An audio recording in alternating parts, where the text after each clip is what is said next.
Last week, I talked about what I see as the underlying problem with casual playlists, and I mentioned that persistent servers could help here too. So with this video, I want to cover what I think DICE misses about persistent servers and how they could also help support players looking for a more casual experience.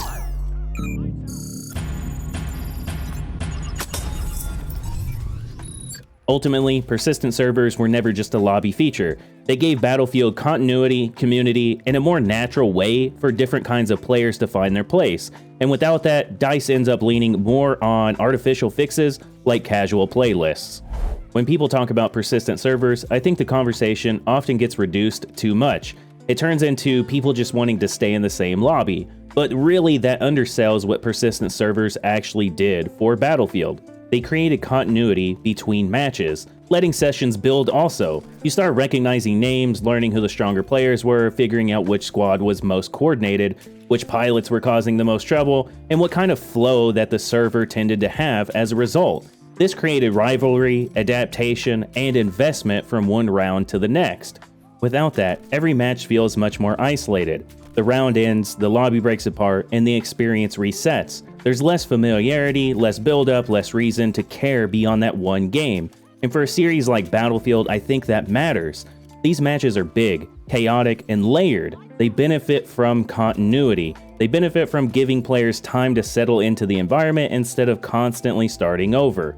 And speaking from personal experience here, my friends and I always found it entertaining to go up against another squad who was good and as coordinated as we were. Some of my fondest memories from the older titles were the consecutive rounds that we played against another good squad. One such event even led to me making friends with those guys and playing with them for years after the fact.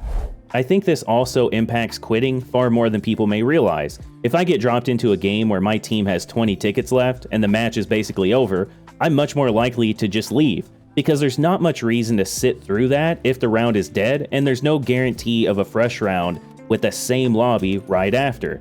With older Battlefield games, I was much more likely to stay, not because the bad match suddenly became good, but because it still felt connected to the next one. I knew a clean round was coming, so even if the current game was rough, staying still had value in my eyes.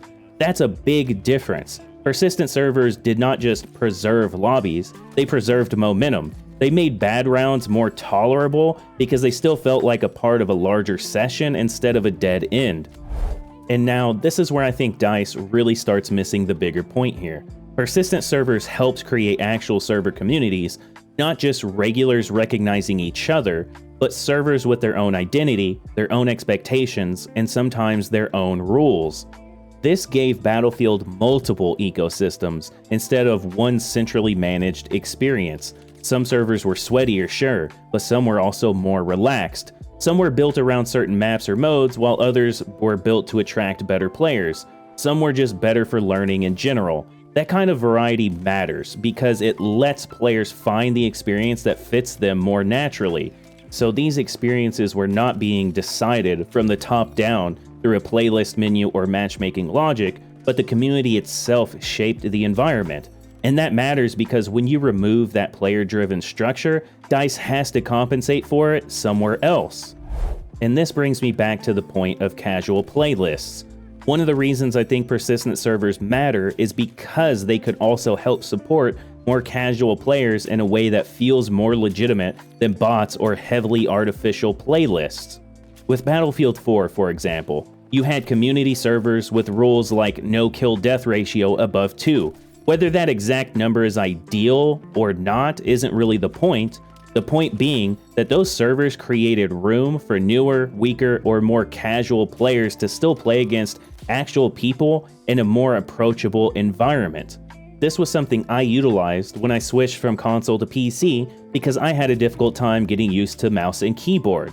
I utilized these servers to get used to playing the game in an entirely different manner, allowing me to grow and become more accustomed to using a new input, while also gaining a feel for the difference in pace before moving on to other or more regular servers. And to me, this is a much healthier on-ramp than just putting people in a bot-heavy mode. Because bots can lower the pressure, sure, but they don't teach players the real game in the same way. They don't move like people, react like people, punish mistakes like people, or create the same kind of decision making that you would deal with in an actual multiplayer experience. So, if DICE wants players to have more casual space, I think the better answer is not necessarily more artificial modes, but creating a more real player environment that simply is more approachable. That way, newer players are still learning Battlefield, they're still improving against real people, they're building habits that can actually transfer over. And to be fair, Battlefield 6 does have something that could be utilized for this kind of approach. Portal, for example, could be utilized to create much more approachable community-style servers, maybe even with official rule sets that create room for newer or less dominant players to learn against real opponents. So incorporating something like a kill-death ratio cap could be beneficial, even incorporating like a standardized number, but I don't think the number matters as much as the principle here. This could be tied in with official server settings, that way these experiences could provide full XP. And I think this would make far more sense to me than relying so heavily on a bot-heavy casual playlist. So ultimately, when I look at persistent servers, I don't just see an old feature that people are nostalgic for, I see a part of a missing foundation. They helped create continuity, help players stay invested through bad rounds, and even helped communities form. They opened the door for more flexible environments for different types of players. That is why I think casual playlists feel like a band-aid, because instead of restoring some of the old systems that used to help Battlefield support different players more naturally, DICE seems more focused on building artificial solutions around their absence. And to me, that's the real issue. But I want to know what you think. Do persistent servers just feel like a quality of life feature to you, or do you think that they were part of a bigger foundation that Battlefield is still missing? Be sure to let me know down in the comments below. I'll catch you on the next one. RAMTEID out.